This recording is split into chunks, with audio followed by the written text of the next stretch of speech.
Welcome back to 100 Plus, an historical overview of 100 of the most important people, events, and ideas of the last few thousand years. This is a survey of the forces and factors that have shaped today's world, the Christian faith, and you.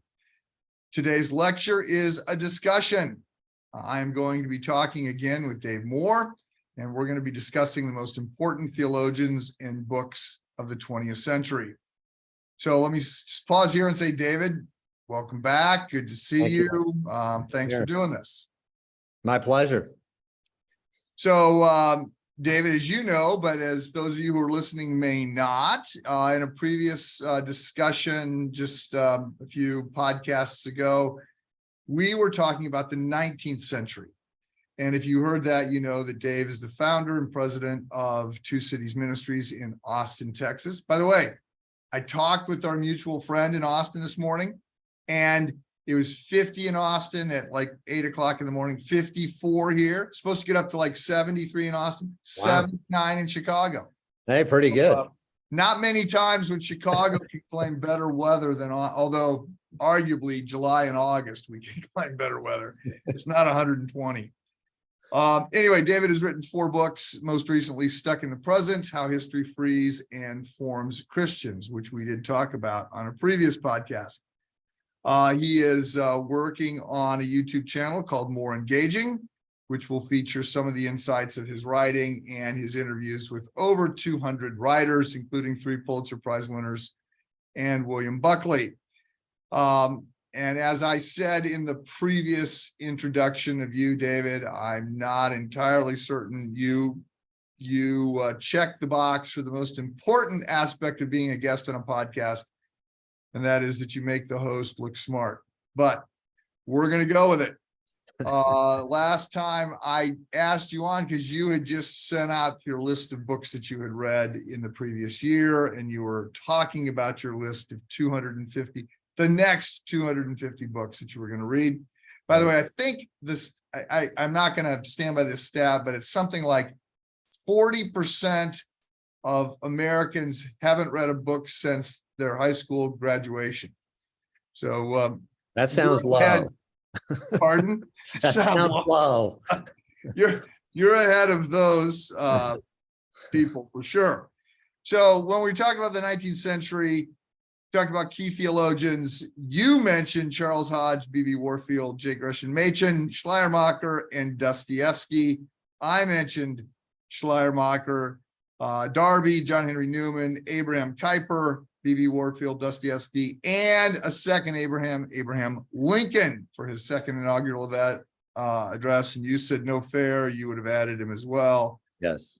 Then we talked about books. You mentioned a number of books in the 19th century, and then you talked about Emily Dickinson's poetry, Ralph Waldo Emerson's essays, Nathaniel Hawthorne's Scarlet Letter, Abraham Lincoln, Henry David, and I'm going to say Thoreau, but I know you said that's not the way to say it. I think you said it's Thoreau. No, it's Thoreau. Thoreau. Okay, well, I'll work on that. Yeah. And very interestingly, and you know, I appreciated the prompt. You mentioned Frederick Douglass. Yes. I listed Spurgeon's sermons, In His Steps, Uncle Tom's Cabin, Les Mis, The Brothers Kay, Frankenstein, and an odd choice, The Picture of Dorian Gray. So we're now turning to the 20th century. So the years 1900 and 1999. And I thought about engaging you in a brief conversation about the recent Atlantic piece written by Thomas Chatterton Williams, in which he was decrying that Kanye, well, I guess the artist previously known as Kanye West, now just known as Ye, he had just been on his anti-Semitic rant, and but then what Williams was most incensed about was that Ye argued you should never read any books. And then Samuel Bankman-Fried, the great moral leader of first part of the 21st century, he argued the same thing. He's very skeptical of books, he said. I don't want to say no book is ever worth reading, but I do say that if you wrote a book, you blanked up, and you should have just posted a 6-paragraph blog post. So Williams in this Atlantic article sort of goes DEFCON 1 on these guys and says, it's so unfortunate what they have said. I thought we could talk about that, but then I thought we'll just sound like two old guys just whining about the younger generation. And I do that enough already that I decided I'm not going to go there. So I want to give, just for my sake and the listener's sake, a quick overview of the 20th century, because I have not in these 100 lectures so far said much about the 20th century.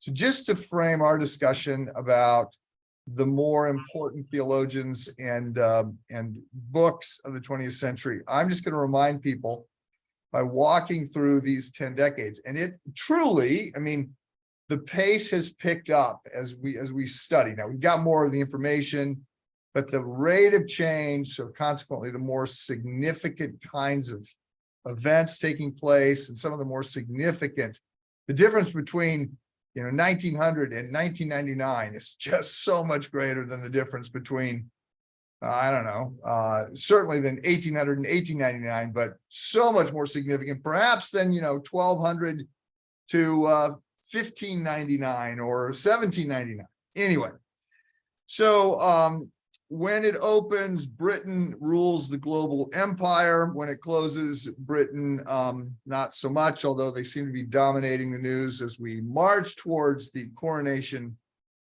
of Charles. Whether or not Harry is going to be there, I see from scanning the headlines, it's a big topic of conversation. So lots of global wars, two of them of massive significance. Cars become a thing. Henry Ford invents the first one in 1896, and Ford Motor Company sells the first car in 1903. And 100 years later, we've got nuclear weapons and airplanes and whole industries. So in 1900, let me just say 1900 to 1909, the Edwardian age, in reference to the British King Edward. Wright brothers flew first time in Kitty Hawk. And by the way, did you read the book on the Wright brothers by McCullough? McCullough? Yes, great book. Recommend. I just got it. Okay. I'm not gonna put it in my top books of the 20th century, but let's just say the Wright brothers were a lot more than bike mechanics. Oh my goodness. Yeah. 1910 to 1919, of course, the two big things here we have World War I and the Russian Revolution. For what it's worth, the Titanic sinks, and the Spanish flu. The British flu. I'm ranking on the Brits. The Spanish flu kills somewhere between 20 and 100 million, depending upon whose stats you look at. And by reference, last year, so the last official number of COVID deaths I could get globally was 6 million. So the Spanish flu killed at least 20 million, maybe 100 million. And there was a lot, obviously, smaller population. 1920 to 1929, we have Prohibition, which was very much a feminist movement. I did not really appreciate all that was going on, all the good that was going on in Prohibition. I've only ever heard it, mocked and ridiculed, and realized, wow, there were some good things that happened. Of course, you get the Roaring 20s, urbanization, immigration, until the stock market crash in 1929. Scope's monkey trial also happens back then, so you get the fundamentalism and modernism split. 1930 to 39, Great Depression. World War II begins, rise of the Third Reich, get neo-orthodoxy with Karl Barth, who I suspect to talk about. 1940 to 49, Pearl Harbor, Hiroshima, end of World War II, rise of the United States, beginning of the Cold War. The 50s, we have a lot of Cold War. We have suburbanization because of the highways. And this is, for some, arguably the high water mark in terms of church attendance and patriotism. Also the rise of liberal theology, big push by Bultmann, JEPD theory, those kinds of things. The 60s are, of course, the 60s. Social change on a national scale, launched in no small part by the advent of the pill. Civil rights. We have a couple of three assassinations, 2 Kennedys and Dr. King. The 70s, Watergate, Vietnam, inflation, gas lines, the Iran hostage crisis, the rise of the Jesus people. The 80s, Reagan stock market boom, war on drugs, rise of big business with sport, the collapse of the USSR. You also get music and fashion. My youngest son, 15 years ago, came down one morning for breakfast wearing the most atrocious clothes ever. And I said, what in the world is this? He goes, this is what people dress like in the 80s. I said, no, they did not. I was alive in the 80s. Nobody looked like that. He goes, you don't know what was happening. I'm like, seriously? You were not even born then, and you're going to tell me what people dressed like in the 80s? Anyway, it wasn't a great fashion year, but then the 90s, free trade and globalization, computers, tech boom, internet, Gulf War. So I think the big thing I just would emphasize again, just as we launch into this, is that it's 100 years unlike any other 100 years in terms of the pace of change, fueled in part by science and technology and all the sort of cultural and geopolitical machinations because of that. And that there is a major mood swing between the early part of the 20th century, when there's all this hope and optimism, science and technology are going to fix all our problems, and we're going to hold hands and sing Kumbaya, and there's going to be utopia. And then the last part of the 20th century, where we've gone through these wars, massive killings, we're realizing we are the problem. Technology can't fix the human heart. And then perhaps it's also worth noting that the 60s seem to be a pivotal generation for all the kinds of social effects that they impact on us. So, anything you want to say about any of that before I ask you about your theologians?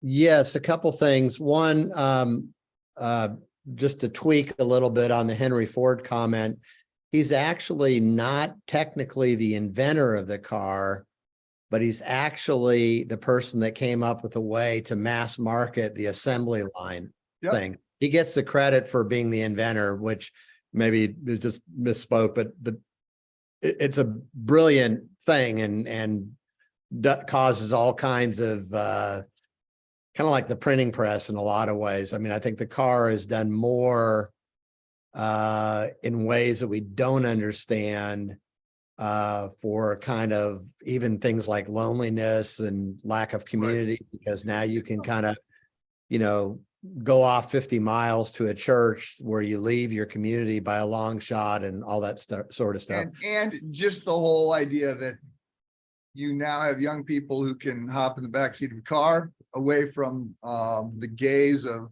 parents. Yeah.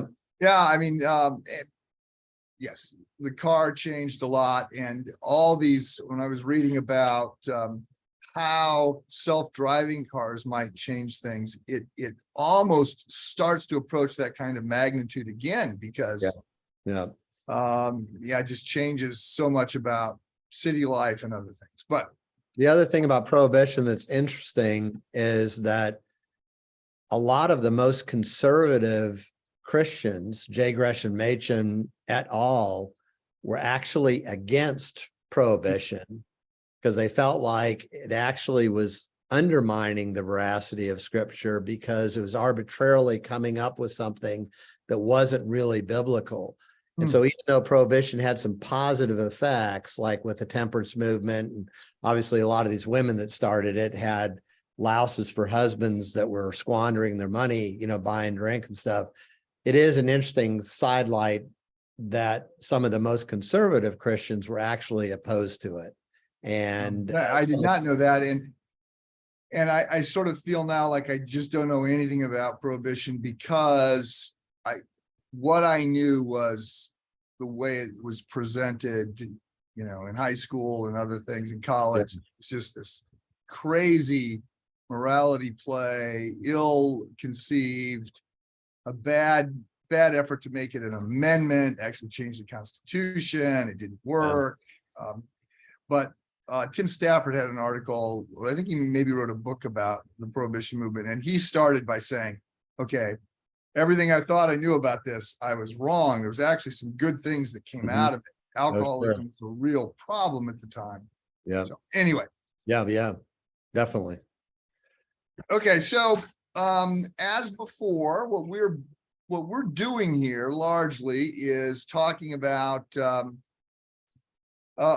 talking about a century in light of some of the bigger players, whether they were theologians in the classic sense, or they just were the big thought and opinion leaders. We sort of bled into that a little bit. And then we Right. did the same with books. So let's start with theologians. Who do you think are the most significant, which doesn't mean you necessarily line up with them, but the Right. most influential theologians of the 20th century? Well, my list, and again, within the confines of of this interview, but pretty tough to pick. But I think all these are very consequential. Paul Tillich, Rudolf Bultmann. I would say probably the Niebuhr brothers, but certainly Reinhold. Yeah. But H. Richard is consequential Yep. as well, but probably more historical theologian of ideas and stuff. Bonhoeffer, Barth, Pope Benedict. I didn't pick John Paul because he's kind of more of an ethicist than a theologian, but he's consequential. But Pope Benedict for sure. N.T. Wright, J.I. Packer, Rowan Williams, and then two Eastern Orthodox, Meyendorff and Schmemann. And then I would add Fleming Rutledge, and I'll describe why later on when we get to her. But that would be my kind of, I think it's a pretty good list. I think those are all very consequential people. It's obviously lopping off a whole bunch, and these are always hard, like, top 10, top 20, top 50, whatever. So there you go. So I know, well, looking at your list, Tillich, I mean, when I had concert for Intro to Theology, he spoke highly of Tillich. He said, but then he said, even the stopwatch is right twice a day. So that was a little bit obviously dismissive. Not surprised you got Bultmann. Again, I'm not a fan of Bultmann's, but Niebuhr's, yes. And I wondered, since you just the list you sent in just had Niebuhr, I thought, okay, is he going to go? Which way is he going to go? Bonhoeffer, interesting. Bart, Pope Benedict. You then hit this run of the Brits, and you don't even have on here, and you're probably going to add them as writers, but you don't even have C.S. Lewis, Tolkien, Chesterton. So it's what is it about the Brits that they seem to come in big in American evangelicalism? Well, I do have the ones you mentioned, Lewis, Tolkien, and Orwell under writers. I mean, obviously Lewis could kind of go both spots. Yeah. I think, boy, this could be a long conversation too. I'm trying to think through how best to say this. I think there's certain places, Scotland's like this too. Scotland is like this both with thinkers, when you think of philosophers, Adam Smith, David Hume, writers, theologians. I mean, some of these places are outsized, their influence is outsized from the actual place where they're coming from. I think for a bunch of reasons, probably the Brits have that educational system and some other things. And maybe, some people have said, like, when you're surrounded by more violent extremes in weather, you develop. I was just going to say, when it's raining outside all the time, you stay inside and read books. Yeah, well, you develop a tragic view of life, I think, Okay. that gives you a more substantial sense. Obviously Lewis comes from Ireland. That's where he was born.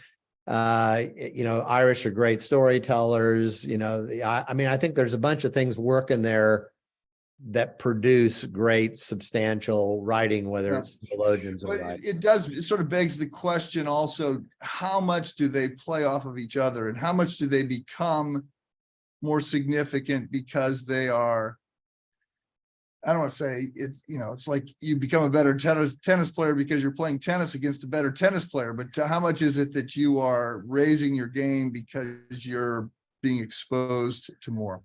Yeah, I taught, this is 15 years ago, but I taught a class on Lewis, and then I taught a class on Tolkien, and then I taught a class on Chesterton. Wow. I was like, I'm just going to call it the Brits. Apparently those are the people I'm drawn to.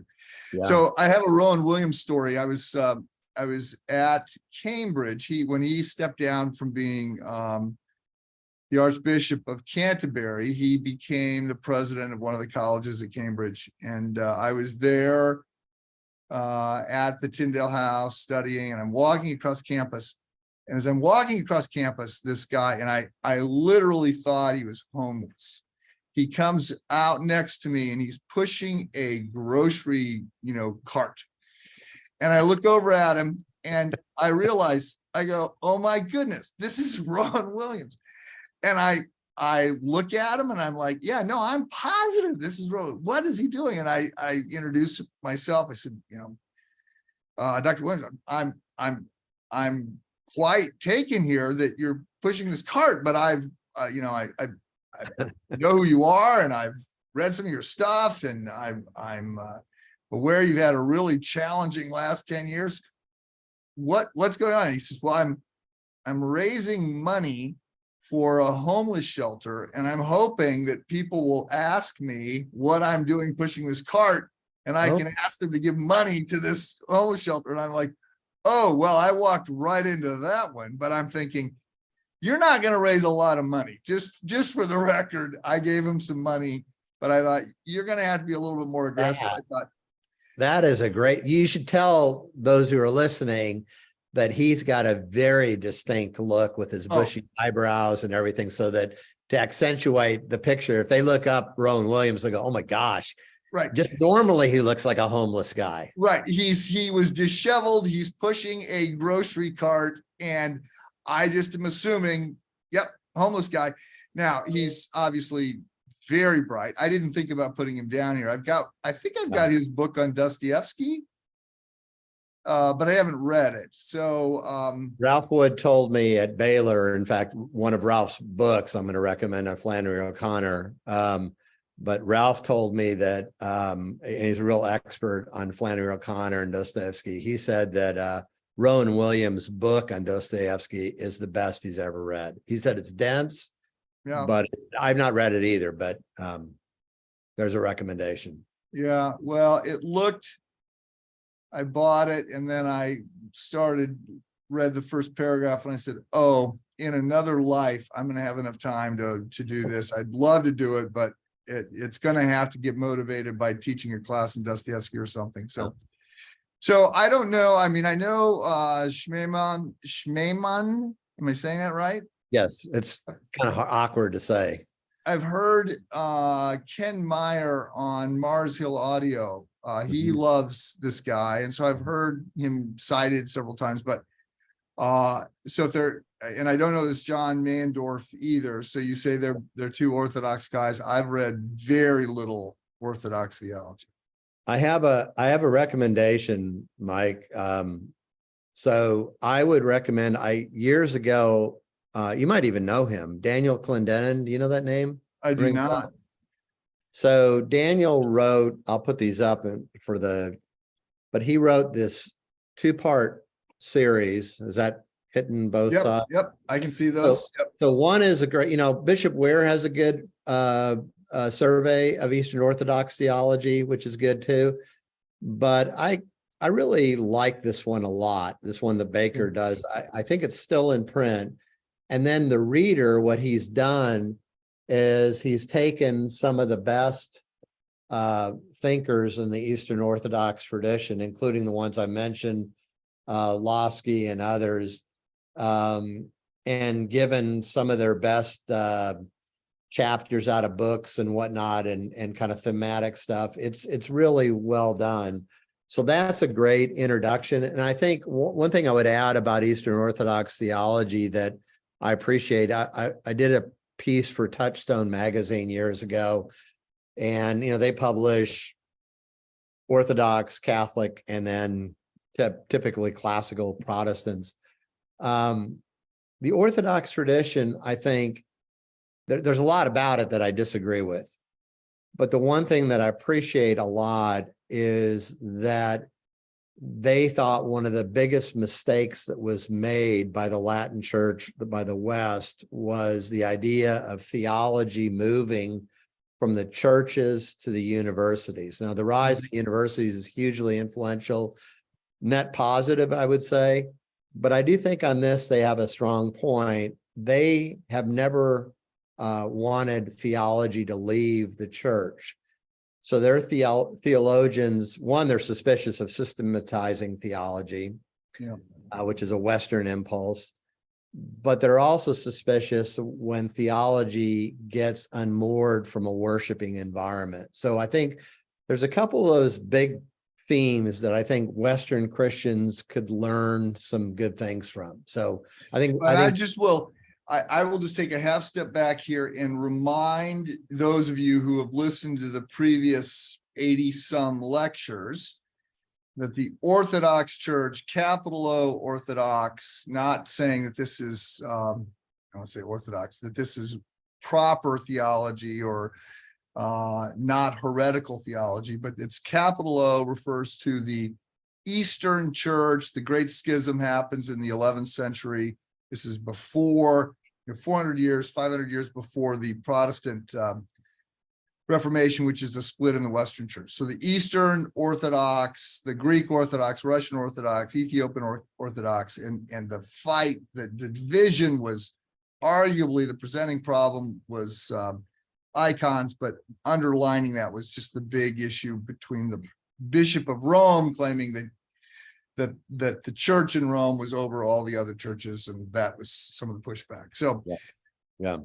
Okay. Well, so those are interesting. Anybody else here you want to say something about? I've been reading more Wright. And as a matter of fact, just before we signed on, I was reading a little bit of his Surprised by Hope. Yeah, that's great.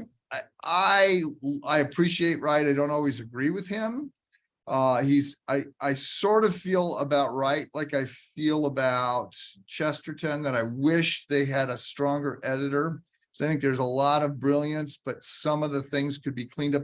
But they're just, I mean, I've got to think he sits down and writes and it's pretty much good to go. And there's so many ideas in what he says. I just feel like I got to work a little harder than I'd like to. Yeah. Is there a particular Wright book that you're strong on? I've not read any of his big books. I read Surprised by Hope, which was terrific. Actually worked through that with our youngest son when he was on a mission trip. We kind of did that together. That was fun. I think The Challenge of Jesus is a good starting book. I think his popular commentaries are decent. Yeah. So again, I think, like you, I have mixed feelings about him based on what I've read, and I've certainly listened to him quite a bit. There's no doubt about his brilliance, his abilities and gifts.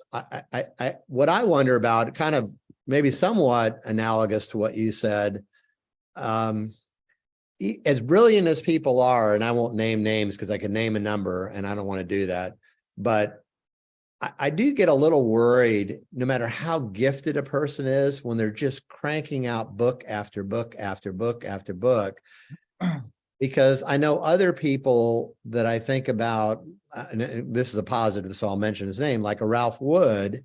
Ralph's written, he's now in his 80s, he's not going to write any more books, but he's written 8 or 9 books, and he started like in his 30s. Yeah. But he's a brilliant guy, great writer, great teacher as well, real unusual in that regard. And I think there's something to be said for incubating and gestating. And I think there's certainly people that I think are cranking out a lot of books, and they're still very good books. But I wonder what it'd be like if instead of writing, say, 80 books, it was given an arbitrary number, they had written 30 or 20. Right. I don't know the answer to that. You can't know the answer, but it makes me wonder. Yeah. Well, yeah, I yes. well said. And yeah, let me give you my books for my theologians, and then we'll turn to books. So I had Karl Barth. And, when you're a theologian and you make it on the cover of Time magazine, that's got to count for something. So speaking of people who wrote a lot, the joke is nobody's read everything that Barth wrote, including Barth. So Paul Tillich I had down, although when I wrote down Tillich, I felt like I almost had to write down Gandhi. If I'm willing to go with Tillich, and Gandhi obviously was not so much a theologian, certainly not a Christian theologian, but he just was out there. I had Dietrich Bonhoeffer, and I'm going to do a whole podcast on Bonhoeffer. C.S. Lewis, I put down he'd protested. He was very clear that he was not a theologian. That was not his formal discipline. But I had John Paul II. And again, I sort of get pulled into influence here, like who has the biggest influence, and the way he stands up against the Soviet bloc, I just thought was very important. I had N.T. Wright, Martin Luther King. I put down Desmond Tutu. I just thought, while I don't agree with some of what Tutu said, I don't think he's always historically orthodox in some of his Christian claims. His Truth and Reconciliation work was, I just thought, so profound, and I sure couldn't have done it. I put down Miroslav Volf just because in some circles that they would say he's the leading theologian today. I'm not sure that I would go there, but I certainly appreciate him. And then for the greatest theologian of the 20th century, I had down Oprah Winfrey. There's a lot of truth to that. Well, if great means influence, then I think you're right. And influence in worldview kinds of shaping ways. Obviously not a systematician, not careful in sort of developing things in the way an academic would be, but yes, a huge the whole rise of moral therapeutic deism seems to fit with her imprint. Okay, so let's pivot and talk. By the way, I put down just because I had to have more Brits, I put down honorary mention to John Stott, who had a big influence in my life. I would Stott would definitely be. Those are hard. Yeah, I agree. I wouldn't disagree with any of your picks. I think those are all great. I think on Tillich, just starting kind of with the beginning of there, because I have him as well. I think why he's significant is a couple things that I think are big. One is that, Tillich has that line that any theologian worth his salt needs to explain the world post-Holocaust. And if you can't, basically shut up, And I think that's psychically such a big event, understandably so. And when you look at even like how theologians have opined and even changed their views in the midst of wars, this certainly happened with World War I, certainly happened with the Civil War. Certainly happened with Barth. I mean, who we mentioned. I mean, his views of he shifts from being a sort of classic capital L liberal to being the neo-orthodox advocate. And Barth also, as you probably know, like Alistair McGrath, frankly, same kind of influence. Both McGrath and Barth have said that one of the things that moved him to a more, quote, conservative view of the Bible is being in small rural churches and hearing the prayers and seeing the lives of ordinary Christians and seeing how they both believed God was going to act in time and space, and then actually knowing those people well enough that some things did happen that were quite inexplicable, that couldn't be explained away by science or whatever.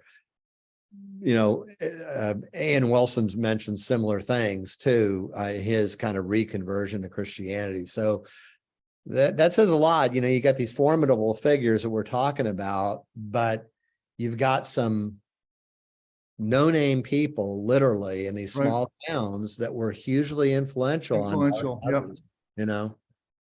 So on the other side of the ledger, and I texted you this at the end, I want to make sure I get her in, is that I would say, and in fact, I got to give a little bit of background to this. So about 3 or 4 years ago, a really good friend named Bill recommended that we read this book together, The Crucifixion. Yep. Fleming I got it. Okay, so it's some background here. This is a female Episcopalian minister. So right then, you know, probably some people are willing to dodge off now. But let me just say this. This was gushingly reviewed on the Gospel Coalition. I think Andrew Wilson did the review. So I don't agree with, you know, everything she says for sure. So I read it with Bill. I took, and I've got my notes, my crib sheet here. I counted up, a lot of times when I read books like this, I'm always curious how many of these marginal notes I make. Yeah. You can see there. Yep. So my first read was 557 marginal notes. Then I mentioned it to a friend of mine, Warren, who's been on staff with the Campus Crusade for Christ about 45 years, recently left. I said, we ought to read this book together.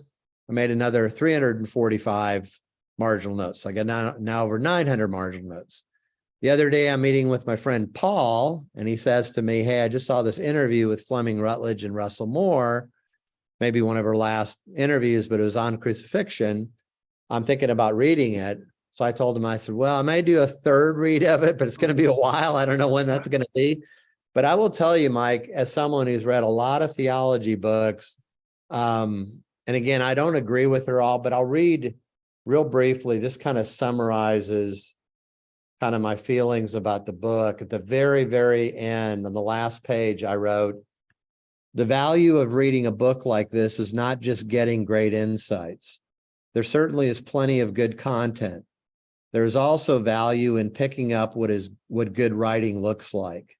Beyond or along with these things is the incredible benefit we get from seeing how and why Rutledge comes to such marvelous insights. In other words, we get to see how a great mind works. Yep.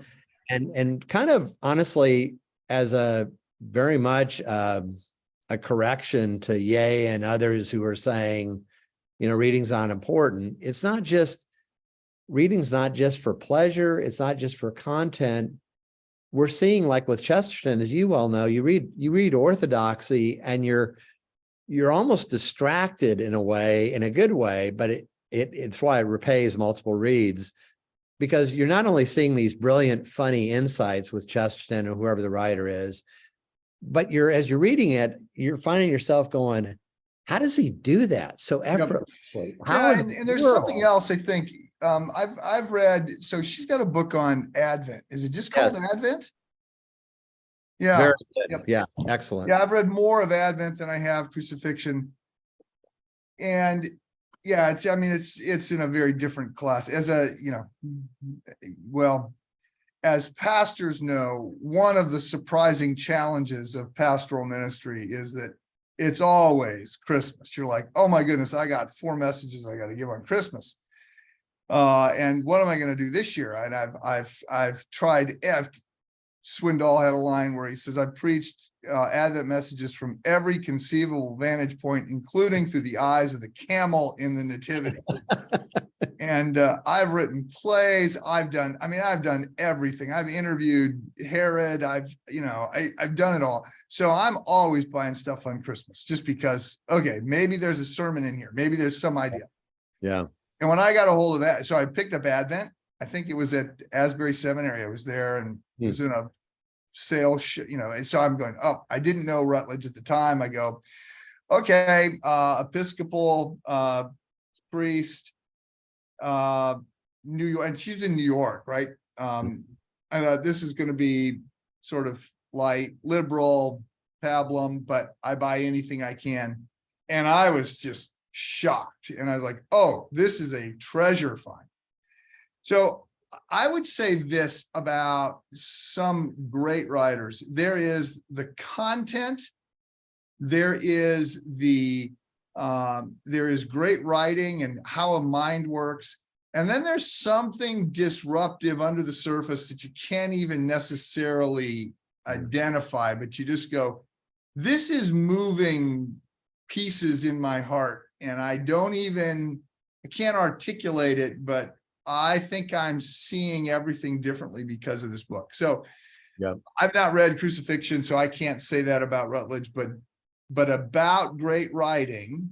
yeah, And I think we should, I think you would agree, reading well is work, and you got to invest a lot of time in it. I read in different levels throughout the course of the day, because you can only read the really deep stuff that you got to read slow and take notes and think about and talk about. I can't do that very much. By the end of the day, right now I'm reading Bibi Netanyahu's autobiography.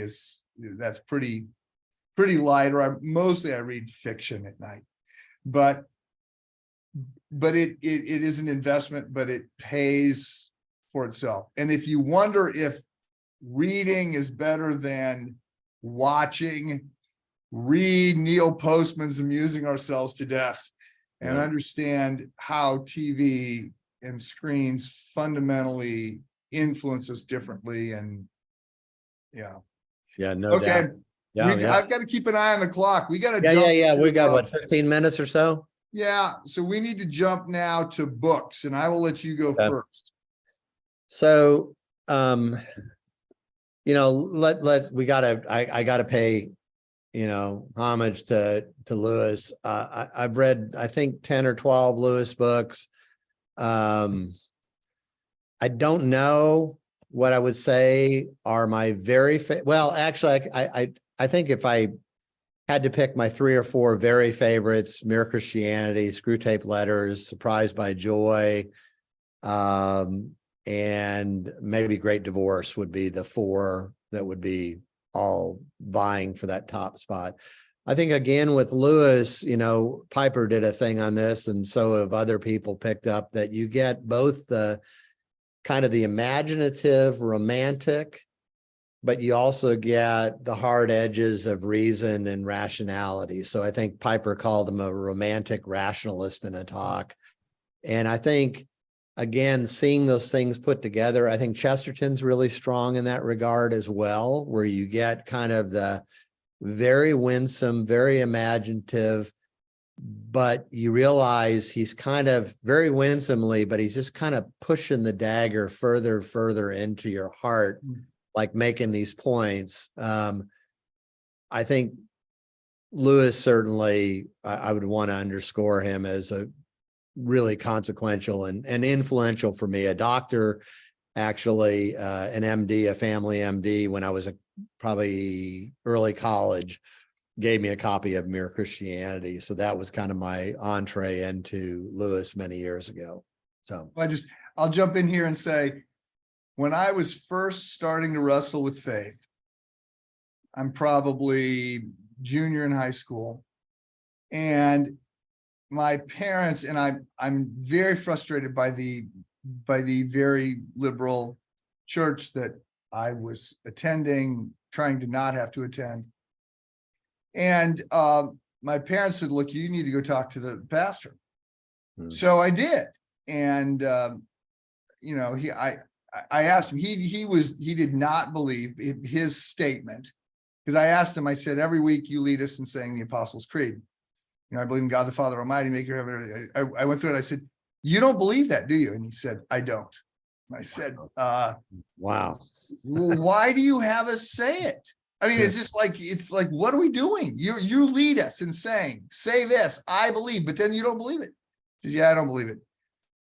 So on the way out, I've stood up. We've met for an hour. I've stood up. I'm getting ready to walk out. He says, "You should read Mere Christianity. I think you're going to like it."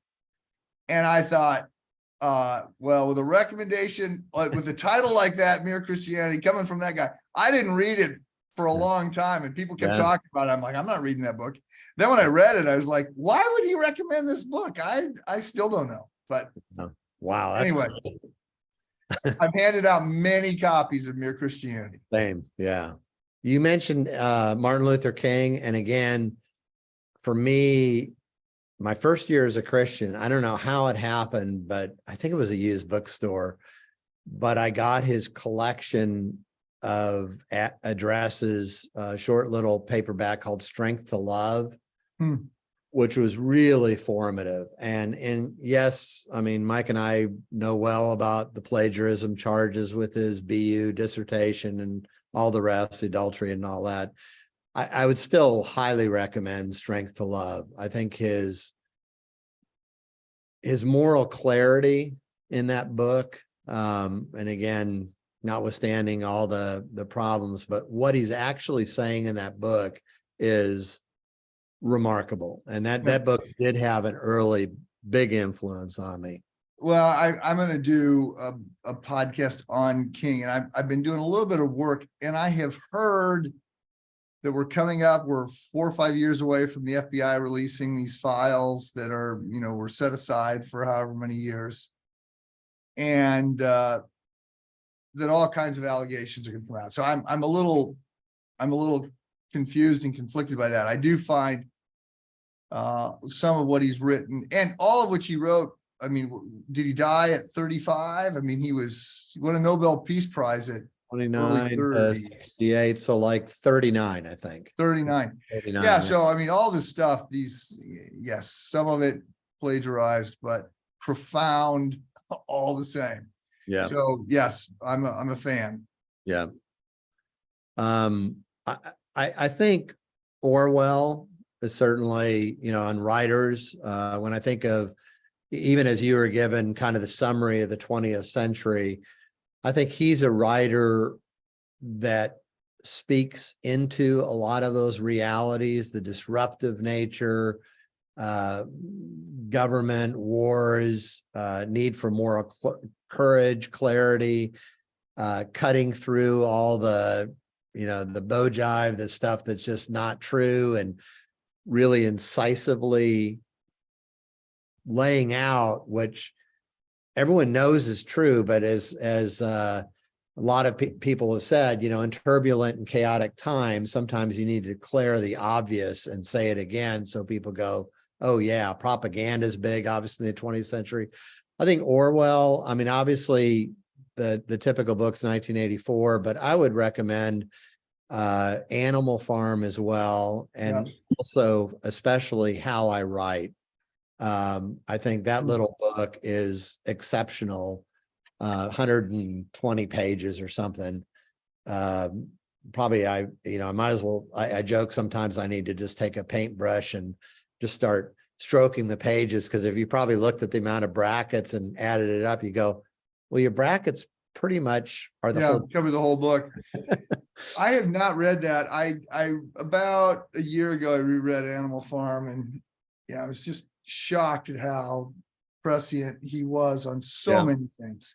Yeah. By the way, you familiar with this idea that Orwell and Golding and Vonnegut and Tolkien and Lewis all wrote these fictional accounts about the epic struggle between good and evil, all of them wounded in some way in industrial war, none of them able to write a nonfiction description of what they went through. But Vonnegut, Slaughterhouse-Five, the Lord of the Rings, the Chronicles of Narnia, all these people, Lord of the Flies, trying to come at this and say, what are we up against? And Joe LeConte's book on Tolkien and Lewis and their experiences in the First World War is exceptional to the very thing you're talking about. I mean, Lewis went in as a pretty hard-bitten atheist and then was injured, came out as even a harder atheist. Tolkien did not lose his faith, But Lewis, when he came out, there was famously this man, again, not known to the annals of history, but there's a guy that was known in the community as kind of being the sage, older guy. And when Lewis came out of the war, he was taking a walk with this man, and Lewis reports that this older man turned to him and said, "Jack, you know, if you really thought about what life was about for just 1 hour, you would go insane. So don't do it. You need to distract yourself, basically." So that's a terrific book. The LeConte book is really, really good. I'm going to do a course on Lewis for the Lakelight Institute, which we started. So next year. So I've been gathering my Lewis stuff. I taught a class a couple of years ago, so I'm pulling that stuff out. So I'll add that. Yeah. I'm also watching. Because we'll be going to Oxford and Cambridge at the end of it. I'm brushing up on some Tolkien, and I realized I had not watched The Hobbit. So Sherry and I have been watching The Hobbit with our boys. I haven't seen it. it. I've read it many times, but I'd not seen the Peter Jackson rendition, which is a little darker than I think. Really? Okay. Little darker, I think, but obviously a great story. So that's great. Okay. I don't know. I mentioned Tolkien as well. Flannery O'Connor, because I mentioned Ralph. I would definitely say her short stories, you got this complete stories is very good. And I would start with something like Revelation. What she's really good, and again, her language is raw, and she certainly describes racist people. She wants us to see our own sin in people that we think are just abhorrent, and instead of being detached and going, "Oh gosh, what awful people those people are," she's writing in such a way that this is kind of us, right? And then Ralph's book, Flannery O'Connor and the Christ-Haunted South, is just, I can't speak too highly about it. I mean, it's just an exceptional, published by Erdman's. It's in that series of biographies that they do that's so well done. I'm reading the Emily Dickinson one by Lundeen right now, same series. This may be even a good entree into Flannery O'Connor, because Ralph includes some extended insights and excerpts on various essays and stuff. So that Flannery O'Connor, I think, is really good for getting away from abstractions about sin to getting very granular and very convicting. A lot of times it's easy to talk about, oh yeah, we're all sinners, we've all fallen short of the glory of God, yada, yada, yada, kind of glaze over. It's the right thing to check the box and be orthodox and stuff. Flannery O'Connor really just kind of grabs you by the scruff of the neck and just jams you in there and says, look at this. Your posture, your affections, everything about you is a lot more fallen than you can imagine. And I'm going to show you through these various characters. So I would highly recommend her. So you want me to mention anyone else there? Can I give a shout out? How are we doing on time? Can I give a shout out for Packer? One shout out for Packer. Your last shout out. Okay. I would say, in fact, Doreen right now, my wife is rereading Knowing God. She had read it in her 20s like me, and I don't think I've read it. I think I reread it in my 40s, but it's probably been 25 years or so since I've done the third read of it. Sometimes you realize, you kind of forget about a book, at least consciously. And because she's rereading it, and I was kind of going back, looking at some of my notes, and I thought, this book was really significant in my formation. Kind of like what you said with Stott. Stott, I would say the same way, basic Christianity, a whole bunch of other things. You kind of forget about it, like sometimes I might even be talking to someone, hey, what's a good introduction to the Christian faith? And what might not roll off my tongue right away as Basic Christianity by Stop, but I realized, oh, that was really formative. Yeah. Same way with Packer. I think Packer's Knowing God, very significant influence. And then later on his stuff on the Puritans, evangelism. I think his opening to that is, as a clown has yearned to play Hamlet, I have yearned to write a treatise on God. Yep, exactly. This is not it. So don't think that this is a treatise on God. Yeah. Yeah. I looked at it 10 years ago, and what I remember thinking is, oh yeah, there's good stuff here, and there's a little bit more to it than I thought. But it's also, it was sort of a time-bound piece. You sort of climb in and go, oh, these are the issues that people were dealing with, and he's calling them out. And yeah. Well, hey, I'm going to go to my list here because we're bumping up on time. Yeah, sorry. I mean, I love having these conversations, the actually getting forced into saying, what are the 10 books you're going to recommend? You just go, yeah, I'm not playing by those rules. So it seems like there's all kinds of stuff to read about in terms of post-modernity, and a different set of books on feminism, and then different books on economics and psychology. I mean, you got science, you got politics. I mean, Mein Kampf and Mao and Betty Friedan and Milton Friedman and Kinsey. And so I came away and I said 4 books that I have recommended to a lot of people, and I'll just go with those 4. So Mere Christianity, to capture Lewis. I love so much of Lewis. Lord of the Rings, which I mean, I'm not a fantasy guy. I don't think I've read any other fantasy besides The Hobbit, which is arguably part of this book. But I read the Harry Potter series, so I did get sucked into that. But I don't live in the science fiction and fantasy world, but I thought these were so profound. I put down Cancer Ward. Just because I felt like I had to do something with a Russian writer, and I thought the way Solzhenitsyn sort of dissected 20th century and all the different worldviews, and such a wonderful metaphor to put these different sick people in a cancer ward debating what's going on. So I recommended that. And then I had down Amusing Ourselves to Death, because I have recommended the book a lot. Yeah. And I just think he, in the 80s, I think he wrote this. He was seeing so much about what is happening, and it's be so much worse than he could have imagined, I think. Yeah. So, okay, so we did the final 5 last time. I don't know, is there anything different? What are you reading at night right now? Have you changed out you had your list of books, you were reading 8 to 10 at the time. Right.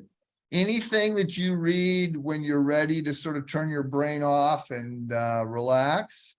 What I do is that is one of the benefits of purposely reading, usually somewhere between 6 to 10 books at the same time, is that some of those books are dense. Like, for example, I'm doing a slow study through the Federalist Papers. I've dipped in and out of the Federalist Papers, but I've never read all 85 and kind of thought through, do I buy this argument? If Madison was back here, or Hamilton or Jay, is this still serviceable? I think the chaos in our world.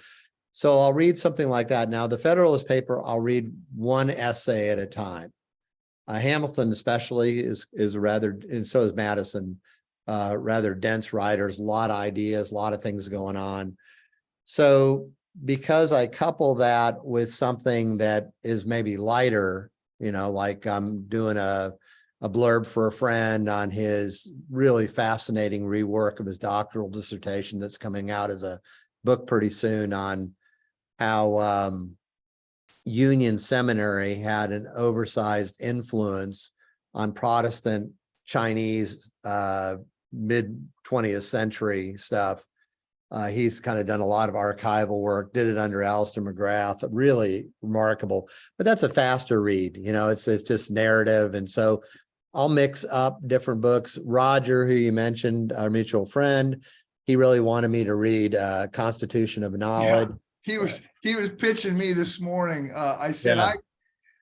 I said, hey, I mean, I was able to sort of come back at him and say, do you know what Roush was saying? I said, I just listened to an interview with him this 2 days ago. I said, what he was saying is that he's most worried about in terms of abuse with the whole epistemological restructuring of things. And Roger said, I don't know. He had some guesses, but I said he's most concerned about higher ed on the left in terms of the way it has jettisoned any sort of rational, willing to discuss and to debate ideas and to let the ideas sort of carry the day. So I'm reading that as well. That's a book that. So let's just note that is not a book I would pick up after 6 o'clock. That is a dense book. I'm talking about. It is a dense book. How about a comic book? How about a biography? How about something? Well, I like some cartoons. I'll look. I'll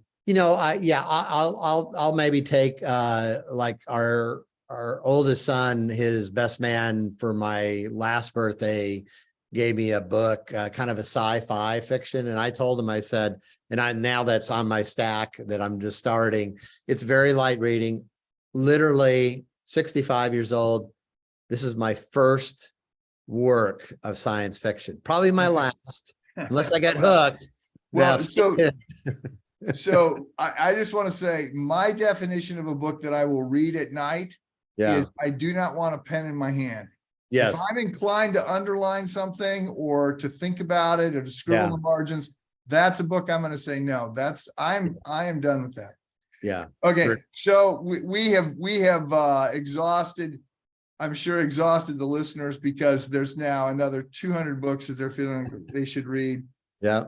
Yeah. Don't think about it that way, but pick up a book and read and learn. And if you're going to read something that's worth reading. And not all books are worth reading. Some books are, and some books are worth reading 2 or 3 times because they're really good. So look at those lists. We have shared some of ours, and Godspeed. David, good to be with you again. Say hello to our mutual friends in Austin, Texas, and I will catch up with you later.